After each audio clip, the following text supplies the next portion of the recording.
Hello বন্ধুরা, কেমন আছেন? আজ আমি যাচ্ছি মৌলভীবাজার থেকে কুলাউড়া উপজেলায়।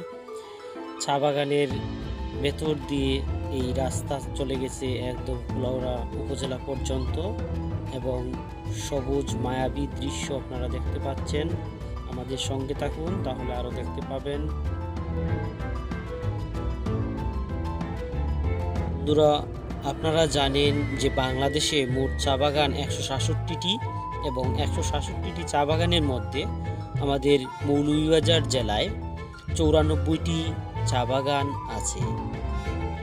অর্থাৎ আমাদের মৌলভীবাজার জেলায় চা, লেবু, আনারস এবং আরও অর্থকারী অন্যান্য ফসল এই জেলায় চাষ করা হয়। আম, কাঁঠাল সহ জাম, লিচু এগুলো চাষ হয়। সবচেয়ে বেশি চা চাষ হয় এই এলাকায় এবং রাবার গাছ রয়েছে। আপনারা জানেন যে আমাদের মৌলভীবাজার জেলার অনেক অংশ জুড়েই হচ্ছে চা বাগান। সুতরাং যেহেতু এই জেলায় 94টি চা বাগান রয়েছে, চা বাগানে আনারস চাষ হয়, তারপর হচ্ছে রাবার চাষ হয়। আপনারা জানেন যে আমাদের যে বৈদেশিক মুদ্রা অর্জনের ক্ষেত্রে এই চা পাতার গুরুত্ব রয়েছে। আপনারা জানেন যে আমাদের মৌলভীবাজার জেলার শ্রীমঙ্গল উপজেলায় সম্প্রতি চা নিলাম কেন্দ্র উদ্বোধন করা হয় এবং এখানে বেশ কয়েক বছর ধরে বিভিন্ন দেশ থেকে আগত চা ব্যবসায়ীরা এখান থেকে নিলামির মাধ্যমে চা ক্রয় করে নিয়ে যান। সুতরাং বাণিজ্যিকভাবে চায়ের অনেক গুরুত্ব রয়েছে। এছাড়াও এখানে প্রচুর পরিমাণ পেয়ারা চাষ করা হয় এই জেলায়। আপনারা আরও অনেক ঔষধি গাছ এগুলোর নাম জানেন। তারপর হচ্ছে সুগন্ধি হিসেবে আতরের বহুল ব্যবহার আছে এবং আতর গাছেরও চাষ করা হয় এই অঞ্চলে। এবং এই শ্রীমঙ্গলের আতর বা মৌলভীবাজার জেলায় যে সকল আতর চাষ করা হয় সেই আতর গাছ থেকে এই উৎকৃষ্ট মানের আতরগুলো বিভিন্ন দেশে, বিশ্বের বিভিন্ন দেশে এগুলো রপ্তানি করা হয়।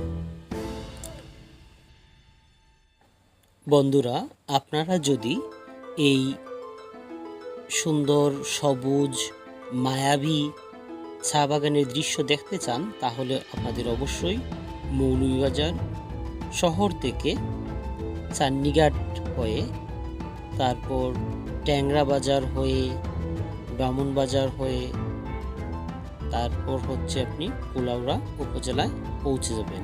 মাঝখানে আপনি আরও দুটি রাস্তা পাবেন। সেটা হচ্ছে একটা হচ্ছে ফ্যাঞ্চুগঞ্জ রাস্তা, যেটা দিয়ে সিলেট যাওয়া যায়, আবার হচ্ছে বালাগঞ্জের এখানেও একটা রাস্তা পাবেন। মধ্যে আপনি রাজনগর উপজেলা পাবেন, সুতরাং রাজনগর সরকারি কলেজ পাবেন। সুতরাং আপনাকে এই মায়াবী দৃশ্য দেখতে গেলে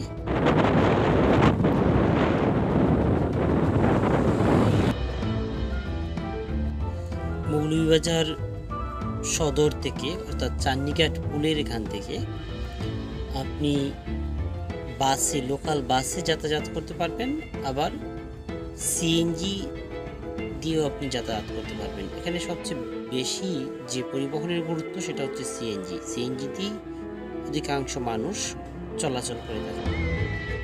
আপনারা সময় পেলে এই চায়ের জেলা মৌলভীবাজার এসে দেখে যাবেন এর মায়াবী দৃশ্য।